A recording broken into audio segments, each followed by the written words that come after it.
Sí, aquí estamos en un clásico, en un clásico. El cuarto año consecutivo de, me voy a correr para dejar el título, la Mesa de los Líderes de Forrajes y Pasturas 2021. Me encanta esto. Este es nuestro cuarto año. Lo estamos haciendo en vivo. Hoy es martes 2 de marzo de 2021, 5:03 exactamente. Y acá largamos, una mesa de líderes con todo. Te digo, te aviso, vamos a tener tres grandes capítulos. Cada capítulo durará unos 30-35 minutos. El primero, el escenario ganadero de cara al 2021. Escenario ganadero, por supuesto, todo el mundo lo sabe, acá estamos hablando de ganadería bovina, lechera e incluso otras, porque vamos a tratar de hablar de otras y vamos a hablar, por supuesto, de forrajes conservados. Después, el rol de las pasturas, verdeos y las reservas de forraje, justamente en el ciclo ganadero, y panorama varietal y nuevo germoplasma, que es lo que a ustedes les interesa muchísimo. ¿Y con quién lo vamos a hacer? Señor director, podemos poner pantalla con todo el equipo. Miren qué equipo, tenemos un equipo formidable. Y ahí lo tenemos. El ingeniero Oscar Bertín, ahí, maestro de las ciencias, en representación de Semillas Vizcarrer. Un gusto verte, Oscar, ¿cómo estás? Igualmente, Ricardo, buenas tardes Buenas a vos y a la tardes. audiencia. Muchas gracias. Santiago Pisonero, de Enrique Vallacasal, Semillas. ¿Cómo estás, Gaucho? ¿Todo bien? ¿Qué tal, Richard? Bien, todo bien, gracias por la invitación. No nos frenó nadie, ¿viste? Estamos presencial en la web, pero estamos presencial, no nos frenó. A las pasturas y los forrajes no los frena nadie, esto lo digo con orgullo. Gabriel Kiefer, lo tenemos ahí de WL Advance. ¿Cómo andás, maestro? Hola Richard, ¿cómo estás? Buenas Impecable, tardes a toda la impecable. audiencia. Tengo gran ansiedad cuando lleguemos al capítulo de panorama varietal, y hablemos de nuevo germoplasma. De paso, tenemos nuevo germoplasma, ¿no? Totalmente. Claro. Y Diego Costa, también, ahí lo tenemos. Diego, ¿cómo estás, maestro? También de WL ACAP Dance. ¿Cómo andás? Hola Ricardo, buenas tardes. Un saludo a toda la audiencia. Un gusto estar Impecable. acá. Juan Luz, gran amigo, PGG Wrightson. ¿Cómo andás, mi viejo? ¿Cómo andamos, Richard? ¿Todo bien? Excelente, excelente, un gusto tenerte. Cuando lleguemos al Igualmente. final vamos a hablar, es un coleccionista el tipo. Un coleccionista de forrajes, de semillas forrajeras, ¿no? Ya le vamos a contar. El tipo es un coleccionista, gran jugador el tipo. Y Alejandro Yaqué, de Producen. Me parece que estoy pronunciando tu apellido mal, vos decilo bien.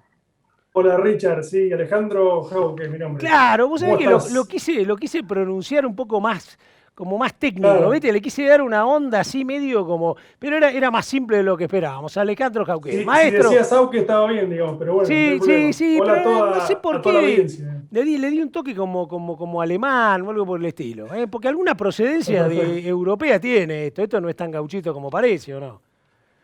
tal cual, así es. De Producen, Bueno, un así saludo que, a toda la audiencia y bueno, gracias por la invitación, Richard. no, gracias a ustedes y muchas gracias, y lo destaco, ahí el señor director lo puso.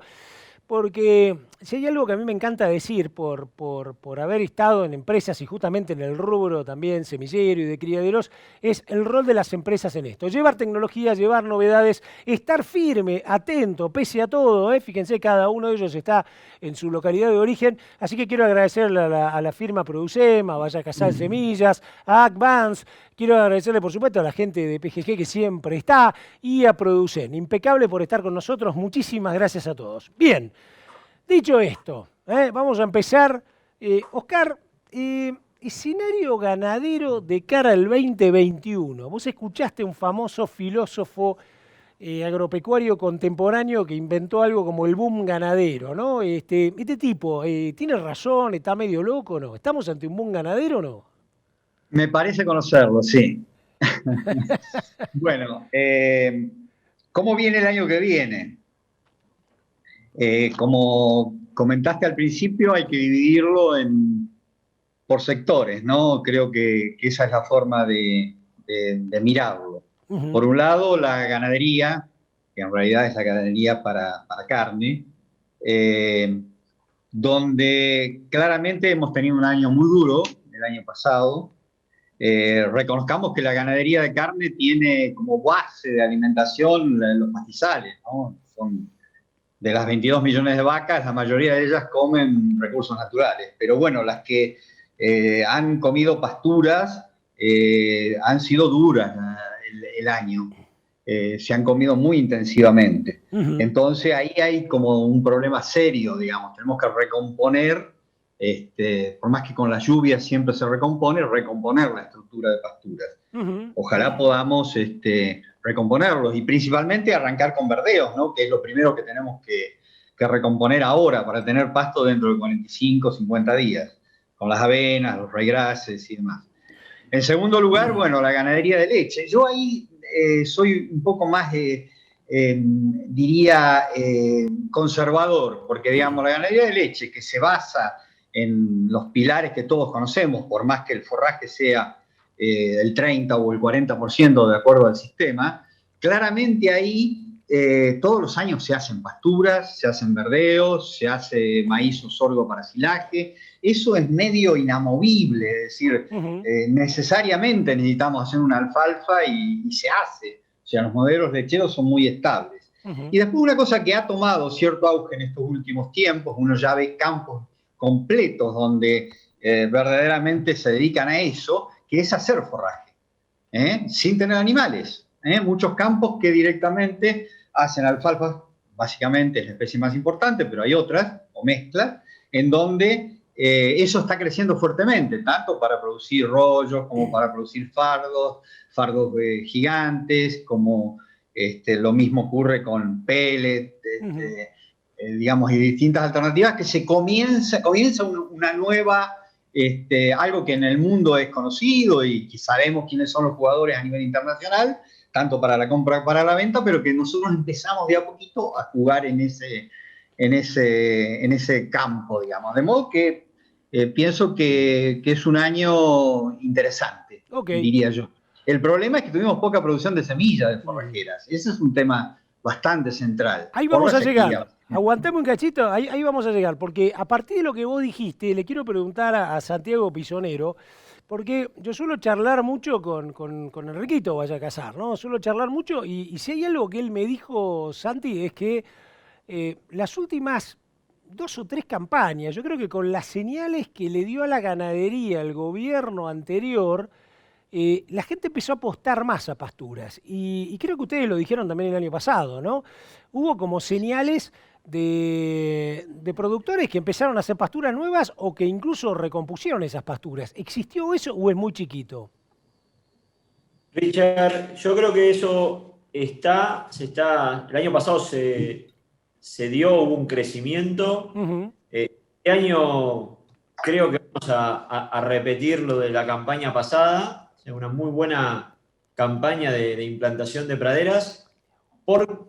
Hay gran parte, un poco lo que decía Oscar, creo que va a haber mucho de recomposición de oferta forrajera por el estrés hídrico que tuvimos. Ujú. Se perdieron recursos y los que no se perdieron por sequía, se perdieron por sobrepastoreo. Ujú. Era lo único que había para poder aprovechar. Ok. Y el tema del crecimiento de pasturas se empezó a notar el año pasado y creo que se va a afirmar muchísimo en los planteos de recría de carne con los precios que tenemos de los cereales. Ujú. Digamos, ya no podemos estar metiendo rápidamente un animal para sacarlo gordo con el maíz de $200. Hay que apostarle muy fuerte a una muy buena recría, una recría eficiente, y ahí es clave las cadenas forrajeras. O sea, Ujú. los verdeos, las pasturas, armar una buena recría para después sí terminarlo en corral o a pasto, depende de cada productor, cada sistema. Ujú. Juan, siguiendo un poco lo que vienen diciendo Oscar y Santi, no estoy tratando de armar una cadena de razonamiento, incluso con nuestra audiencia. Eh, Acá te pregunto esto, viste que uno escucha, yo venía haciendo la entrevista ya desde octubre a feedloteros, y bueno, cuando empezó a subir el maíz, y viste, subió el maíz, y la relación invernada a gordo no cierra, claro, y en un momento empecé a razonar y digo, bueno, pero a ver, esto se lo preguntaba el otro día a Víctor Tonelli, le digo, pero Víctor, en el fondo nos da bronca que a un tipo que hace maíz le vaya bien con el maíz, buenísimo que el mundo lo pague, ¿no? Es más, lo que dicen algunos especialistas es que esta es una tendencia que va a seguir, porque China va a seguir comprando, necesita y va a premiar a los países que tienen maíz. Una. La otra, el criador pobre, y esto ustedes lo saben perfectamente, fue el tipo que hace 10, 15 años que viene siendo el eslabón más complicado. Entonces, partamos de la base de esto. Tanto cría como maíz van a ser recursos que van a estar complicados. Y animal gordo vamos a tener que hacer porque China va a seguir demandando, Israel sigue demandando, tenemos países que nos compran. ¿Cómo juega ahí esta gran oportunidad de los recursos forrajeros, pero ocupando agresivamente un lugar? No, che, bueno, algunos van a empezar a hacer recría, no, ocupando agresivamente, lo que decía un poco Oscar, ¿no? No solo las pasturas, sino también los verdeos de invierno y de verano. ¿Cómo ves eso? ¿Es muy utópico pensar que agresivamente el mercado pegue un vuelco importante este año? Mirá, hay varias cosas que hay que tomar en cuenta en el análisis. La verdad que es bastante compleja dar una respuesta contundente porque son muchas las variables que se juegan. El año pasado tuvimos, como bien decía recién Santiago, el año pasado el mercado de forrajeras tuvo una recuperación que yo creo que más que al crecimiento fue una recuperación, porque veníamos de 2 años, los 2 años anteriores habían sido realmente muy malos. El año pasado hubo una recuperación bastante importante del mercado. Creo que este año vamos a cumplir más o menos con las expectativas del año pasado o un poquitito más arriba. Creo que la gran limitante va a ser la disponibilidad de semillas, como decía Oscar. Y a mí me parece que hay que abrir el análisis en la ganadería en lo que es carne y lo que es leche. En lo que es leche, yo lo que veo es que creo que una de las llaves hoy en día con el incremento de los costos de los concentrados, fundamentalmente los concentrados base maíz, que es lo que hacen en buena medida la alimentación de la ganadería de leche, la cosa se complica un poco porque el costo de la alimentación se ha incrementado de manera notable, el precio de la leche también se ha incrementado, y si bien los dos fueron más o menos en línea, el precio de la leche tuvo una recuperación un poquitito mejor, pero me parece que esa recuperación no alcanza a pagar el incremento que tuvieron fundamentalmente los precios de maíz. Entonces, me parece que sí o sí la llave de la rentabilidad en el tambo, que me corrija alguno de los que está escuchando si me equivoco, me parece que la llave de la rentabilidad del tambo va a estar en manejar los costos de la alimentación, y ahí los forrajes juegan un rol muy importante. El punto está que me parece que ya las estructuras de producción lechera que tienen unas estructuras definidas, es difícil cambiarle la dinámica porque ya tiene su estructura de producción de esa manera, y si bien vos podés aumentar la superficie de alfalfa, lo podés aumentar hasta un punto. O sea, vos podés pasar de una matriz de alimentación de 60-40, como decía Oscar, 60% concentrado, 40% de forraje, o 70-30, pero no podés modificar rápidamente esa matriz por una cuestión de estructura de producción. Yo creo que va a haber un crecimiento forrajero de la mano de la lechería, pero pausadamente y sin esperar muchas locuras. Desde lo que es la ganadería de carne, me parece que ahí la cuestión, si bien tenemos una cantidad de vacas que la verdad que uno ve la evolución del stock ganadero de los últimos 20 años y da ganas de llorar, porque ha habido sobresaltos y seguimos teniendo más o menos la misma cantidad de vacas que hace muchos años atrás. Cuando uno ve cómo está constituida las estructuras forrajeras de la República Argentina, el año pasado dice, no sé si no lo comenté en el programa anterior, cuando nos juntamos el año pasado, la superficie de pasturas en Argentina sigue siendo muy baja, con lo cual hay dos formas de verlo. Es una oportunidad el vaso enorme. medio lleno o el vaso medio vacío. Es una oportunidad enorme para llenar. Es una oportunidad enorme, pero bueno, hay que remarla, y lo que sí veo es que también este incremento de los costos del maíz hacen que nuevamente las recrías a pasto son fundamentales. Me parece que otra vez juega ahí el pasto una llave fundamental para mejorar los costos. No se pueden hacer encierres muy largos por el impacto que tiene esto en el costo final de la carne. Me parece que la recría pastoril también es clave.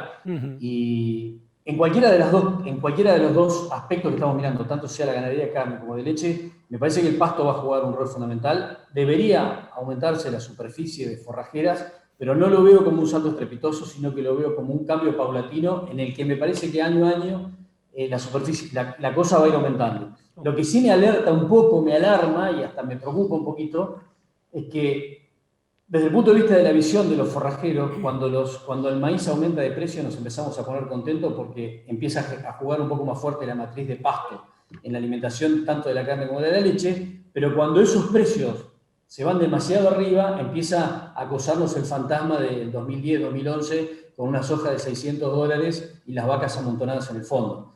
Pero ahí me parece que tuvimos una situación distinta a la que estamos viendo ahora, y era que en ese momento la carne no valía nada, la soja valía mucho. Hoy me parece que la soja está valiendo mucho, pero la carne tiene valor y me parece que potencialmente la carne va a seguir creciendo. Entonces, me parece que todo eso me lleva a que va a haber un crecimiento paulatino, pero sereno, sin grandes locuras. Ok.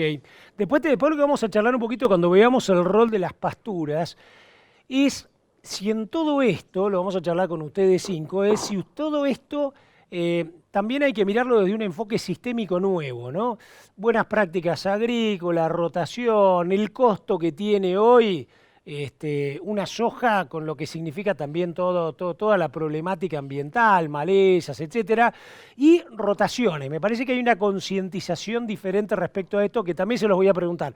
Pero antes, Alejandro, ¿cómo están viendo ustedes el panorama, ¿no? Ganadero, lechero, para este 2021? ¿Qué dice el equipo de ventas de ustedes? ¿Qué dicen los distribuidores, productores amigos?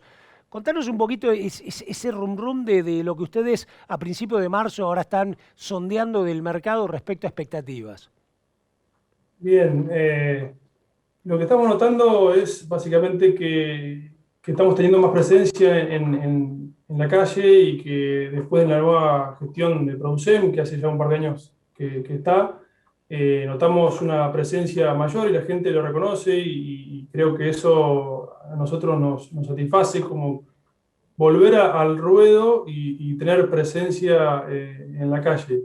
Creo que se viene una linda oportunidad para nosotros, para la ganadería. El deseo siempre está, ¿no? Ese deseo de que el boom, como decía al principio, de la ganadería retome, se dé el tiempo o el año de la ganadería. Este año, por el maíz que está con su precio, tiene que subir la superficie de pasturas y demás. Ojalá que eso se dé, que se manifieste en cuestiones de mercados, no solamente para nosotros los semilleros, sino para todos los productores, ¿no? Creo que tenemos una oportunidad que ojalá sepamos aprovecharla, ¿no? No solamente, como decía recién, como productores o como semilleros, sino como país. Okay. Creo que estamos ante una posibilidad muy, muy particular, ¿no? Bien, bien, gracias Alejandro. Ahora voy con una ronda y voy a aprovechar las preguntas de la gente, ¿no? De paso le digo a la audiencia que nos pueden hacer preguntas, nos hagan llegar. Acá ya tengo 3 preguntas. Yo las voy a ir encajando un poco en los 3 capítulos que tenemos. Este primero que es mirar un poco el escenario ganadero y lechero, después ver el rol de las pasturas, verdeos, incluso vamos a hablar también de reservas y por qué no de cultivo de cobertura, si nos da el tiempo, y por supuesto el panorama varietal y el nuevo germoplasma. Juan Walsh, y acá voy a vos, Oscar, me hace una pregunta muy específica, pero creo que da para ampliarla. Dice, ¿qué perspectivas hay para pasturas en el sudoeste bonaerense ante el panorama climático, ¿no? Bueno, es bien, digamos, coyuntural, estructural, según los climatólogos. Esta línea ya se estaría yendo, entraríamos en una neutralidad, veremos qué pasa, ¿no? Pero lo importante es esto, ¿cómo están viendo ustedes el tema regiones? Digo, ¿hay regiones donde uno está viendo más demanda o no? ¿Hasta dónde el clima puede influir en el tiempo? ¿Te animás a tirarme una...? Sí, te aclaro, Ricardo, que yo soy de ahí, ¿no? Bien, bueno, soy impecable. De la zona. Así que la tenés clarísima, justo te la emboqué, mirá, te la emboqué de carambola, ni sabía. Claro. Así que soy de Jacinto Arauz, de La Pampa. Ese es mi lugar en el mundo, digamos.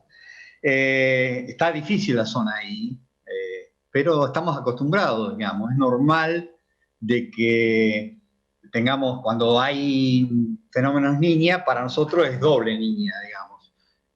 Así que es difícil. Y ahí la base es que siempre llueve en el otoño. Esa es la clave. O sea, por eso son tan importantes los verdeos de invierno, básicamente avena, centeno, triticales en menor medida, y luego encadenarlos con las pasturas megatérmicas, por un lado, pastollón histórico, digamos. Hoy se ha hecho muy importante el Panicum coloratum, o sea, el mijo perenne, y los cultivos de verano, digamos. O sea, lamentablemente es una zona bastante anualizada, digamos, ¿no? Es una zona triguera bastante anualizada. Y los cultivos de verano, básicamente, sorgos, ¿no? A los sorgos este año se ha sembrado mucho sorgo, ha sido un año duro, han sufrido aún el sorgo, y finalmente la posibilidad de tener algunos lotes de alfalfa en suelos mejores y con algunas zonas de lluvia, y finalmente el agropiro, ¿no? Que es la especie clave para los bajos, ¿no? De esa zona. Okay. O sea que esa más o menos sería la cadena. Verdeos de invierno importante, avena como principal, cultivos de verano, anuales y perennes, megatérmicos los dos, tanto el sorgo o el mijo anual, ¿no? Panicum miliaceum, y finalmente las perennes, que son, digamos, el pasto llorón, el mijo perenne y el agropiro para los bajos, ¿no?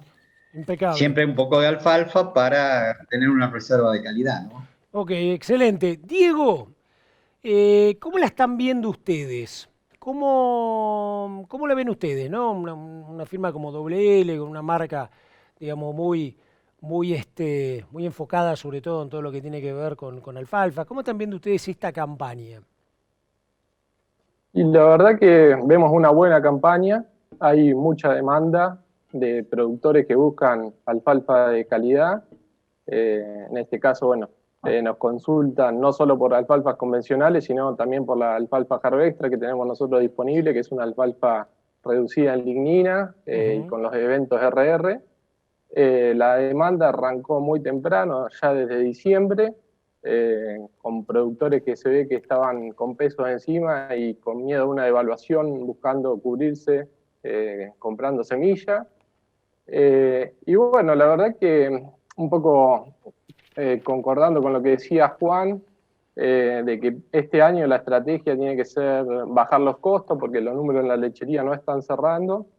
Entonces, bueno, una buena alternativa es invertir en una pastura de más tecnología, buscando producir más pasto en el campo y, bueno, de esa manera usar menos concentrados, que hoy en día están muy caros para el tambero.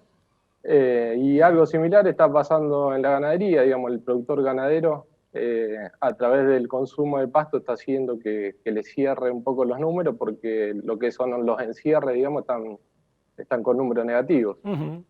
Así que bueno, la suma creo que de la sequía con unos precios de los commodities bastante altos están haciendo que los productores se vuelquen a hacer pasturas, ¿no? Ok. Santiago, como para ir dándole, digamos, un cierre a este capítulo y analizando hacia adelante, ustedes tienen en la empresa clientes muy grandes, ¿no? Administraciones y todo eso. ¿Cómo vivieron, aprovechando un poco lo que me decía Diego, ¿no? ¿Cómo vivieron este fenómeno de los dólares? No los puedo, o sea, vendo el trigo, vendí la soja que me quedaba o el maíz que me quedaba, o vendí los novillos y no los puedo convertir a 150 mangos el dólar, lo tengo que convertir a 85, 88, y ahí es donde viene y compro, ¿no? Entonces, en medio de comprar, vos podías comprar urea, fosfato diamónico, semilla de maíz, comprate para la otra campaña, guardarla en el galpón o lo que sea. ¿Qué pasó? ¿Cómo la viste vos y cómo la estás viendo ahora en ese canje por semilla? Por decir, che, voy a aplicar la guita a forrajeras. ¿Cómo lo vieron ustedes? Arrancó, Richard, muy temprano esto allá en noviembre, dirían. En general los campos grandes, las administraciones grandes, siempre arrancan temprano. Los campos que vienen con rotaciones prolijas, el productor mixto o el tambero que hace pasturas todos los años y está ordenado, arranca temprano. Este año se adelantó eso y no dudaron en salir a buscar la mejor condición posible con los pesos que tenían en la mano. Algunos que son mixtos, cuando no tenían pesos, se calzaron con cereal. Bueno, tengo un cereal que ya lo coseché, lo espero y lo cargo más adelante. Hagamos un forward con un trigo o meteme un forward para mayo, para junio. Pero hubo mucha toma de decisión temprano. Otra cosa que comentaba Juan y Oscar creo también, los verdeos volaron, están volando por cómo viene la campaña climática. También juega la campaña climática a la hora de definir necesidad de verdeos. Entonces, muy temprano ya se salieron a comprar raíces, a comprar avenas, y obviamente el productor lo que primero hace es elegir lo que conoce, lo que le gusta, y lo que se va a agotar son los mejores materiales.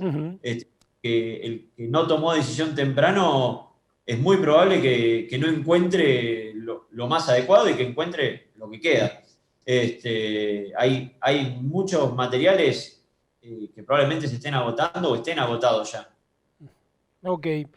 Juan, acá te pregunto, ¿no? Y de nuevo, tratando de volcarle a la gente lo que ustedes ven, ¿no? Yo lo que intento acá es como ser Juan el preguntón para que ustedes le vuelquen a la gente lo que ustedes ven. Porque ustedes en el fondo están en una trinchera de un producto que es esencial en ganadería y en lechería, ¿no? Así que un poco la pregunta es, vos me dijiste hace un ratito que antes del 2020 la cosa había crecido pero lento, que 2020 fue un muy buen año. Entonces yo te pregunto a vos, yo te digo 2021, ¿va a ser un año de crecimiento como fue 2020 respecto a los anteriores o va a ser un año de mucho más crecimiento?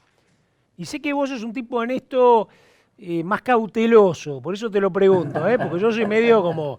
Yo soy más así, rimbombante, yo diría que va a crecer mucho más y qué sé yo, vos sos como más cauteloso, más objetivo, así que me gusta tu opinión.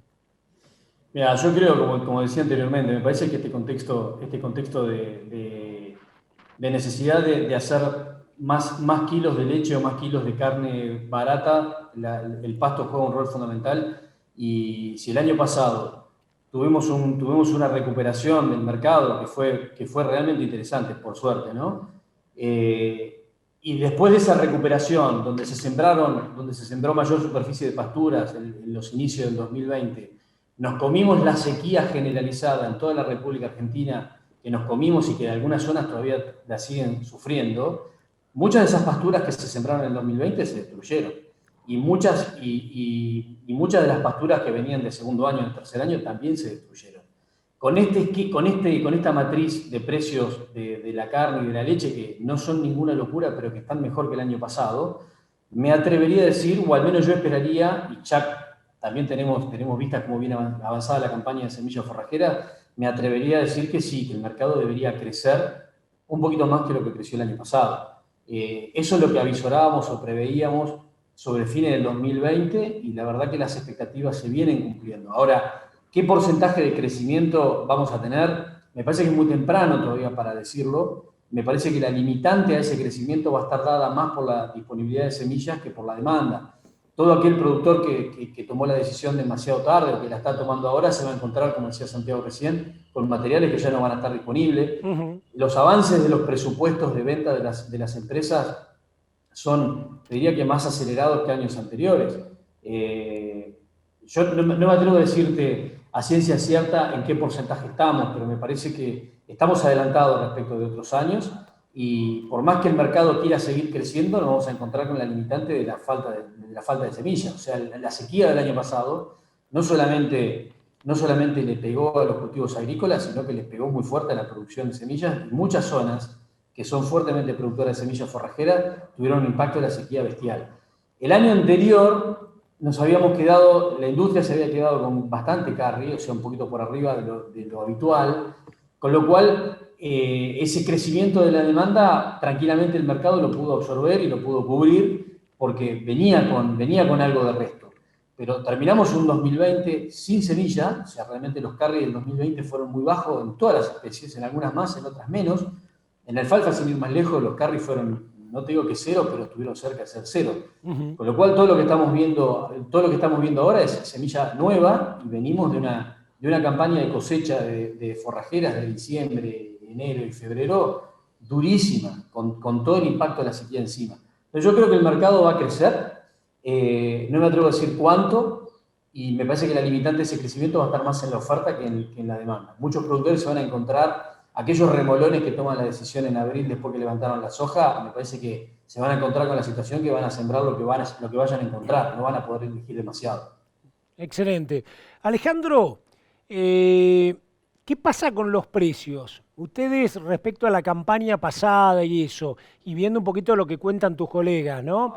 ¿Hay alguna, no quiero decir remarcación, porque no quiero que venga a ver la secretaria español, nos va a decir que estamos remarcando precios, ¿no? Nos van a mandar, pero digo, como toda ley de oferta y demanda, de repente hay cosas que por ahí faltan y vos decís, bueno, mirá, Gaucho, esto es más escaso, bueno, aumenta el valor o incluso algunas cosas que se importan. ¿Cuál es el panorama un poco de precios en ustedes? Sí, mira, tratamos de adaptarnos al mercado, ¿no? Y creo que en general el mercado es una cuestión de ley, oferta y demanda, ¿no? Creo que este año, al menos por nosotros, por lo menos hablo por nosotros, en algunas cosas han subido los precios, sobre todo lo que es verdeo de invierno, que nos ha sorprendido, por un lado gratamente, ¿no? Porque nos hemos quedado en algunas variedades, en una paleta bastante amplia de verdeo de invierno, y en algunas variedades nos hemos quedado sin ya, y antes de lo que quisiéramos, seguramente. Por un lado eso está bueno, es positivo, me parece, para nosotros como empresa, pero por otro lado dejamos de ofrecer algo que realmente la gente y los productores están necesitando. Esa demanda y la poca oferta, coincido con Santi, con Juan, que hay una oferta para mí, ¿no? Lo analizaba puertas hacia adentro, ¿no? Y pensaba en lo mismo que ellos, y lo escucho y coincido plenamente, que este año creo que hay una suma de factores. Por un lado, me parece que la seca del año pasado hizo que se perdieran algunas pasturas, que no se pudieran sembrar otras. Y bueno, y esto también del incremento de los cultivos de cobertura hace que también en el caso de los verdeos traccione también todo lo que se venía sembrando más en el mercado informal, vamos a decirle, y todo lo que es semilla fiscalizada también tenga una demanda mayor. Entonces, creo que esto del aumento en la demanda en los verdeos de invierno hace que también de pronto suba el precio en todo, ¿no? Okay. Hablando de verdeos de invierno, y en el caso de sí. alfalfa veo algo medio parecido, ¿no? Poco carry, mucha demanda, la gente que compró antes, entonces me parece, al menos eso, así lo veo yo en cuestiones de precios en cuanto a productos en general. Una cuestión de oferta y demanda y del mercado, ¿no? Richard, una cosita, si me permitís, sí, para agregar a lo que está diciendo Alejandro. Nosotros, porque estamos muy metidos dentro de nuestro negocio y entendemos las variables a veces sin explicarlas demasiado, pero yo creo que hay un poquito para ampliar lo que decía Alejandro, que la gente o el productor no crea que las empresas están subiendo los precios porque se aprovechan, entre comillas, de la situación de oferta restringida. Me parece que para el caso de los verdeos o todo lo que tiene que ver con las producciones locales, los rendimientos han sido tan espantosamente malos que si el productor, o sea, el grower, el farmer, llamarlo de la manera que quieras, el que produce semilla para los semilleros, o sea, los productores asociados a nosotros, han tenido rendimientos espantosos y realmente uno tiene que hacer un reconocimiento, o el mercado de hecho hace un reconocimiento de ese incremento de costo que han tenido por menos semilla, porque tenés menos semilla cosechada, pero también las mermas de esas semillas son mucho mayores, con lo cual tenés menos. Y de alguna manera el productor tiene que licuar un poco esos costos y obligatoriamente el costo de esa semilla sube, por un lado. Y después, por otro lado, para el caso de las alfalfas, tenemos claramente marcada la cancha también con lo que pasa con el mercado internacional, ¿no? Y este último año el mercado internacional ha barrido absolutamente todos los stocks de semilla que había a nivel mundial, se han vaciado los stocks de Australia, han bajado los stocks de Estados Unidos, y eso hace también que los costos se hayan incrementado. Por lo tanto, en cualquiera de los segmentos que vos mires, en general, y para cerrar la idea, hemos tenido las empresas un incremento de costo notable que de alguna manera algo tenés que transferir en la cadena, porque si no es imposible de absorber. O sea, los precios han subido, te diría que relativamente menos de lo que deberían haber subido por el incremento de costo que hemos tenido, ¿se entiende? Las empresas han absorbido en buena medida ese incremento de costo. Sumado a eso que dice Juan, me parece también que en el caso de los verdeos de invierno, por lo menos, competís, digo, ¿no? Con un trigo que tiene un valor que realmente es muy bueno. Entonces, a la hora de analizar qué hacer en un lote, y inevitablemente caes en la comparación. Hago un trigo, hago una avena, hago un centeno, comparando también los rendimientos de uno y de otro, y en la zona en la que esté, si es campo alquilado o no alquilado, si es producción propia. Entonces creo que todo eso también hace al precio, entra en las variables que también hacen el incremento de los precios, ¿no? Por lo menos en los verdes de invierno. Ok, gracias, gracias. Diego, te hago la última para cerrar, ¿no? Y acá preguntándote un poquito también por la importación, ¿no? Porque debe haber muchos productores que a lo mejor pensando en algunas variedades que se importan, estarán diciendo, bueno, si hay problema con el tipo de cambio, si el Banco Central no tiene dólares, etcétera, ¿puede haber problema de importación de algún germoplasma o material o algún excedente que uno quiera traer acá? Mira, Ricardo, la verdad que nosotros no tuvimos problema en ese sentido. Sí, las exigencias, digamos, para la compra de dólares son más que otros años, pero bueno, digamos, no tuvimos ese problema.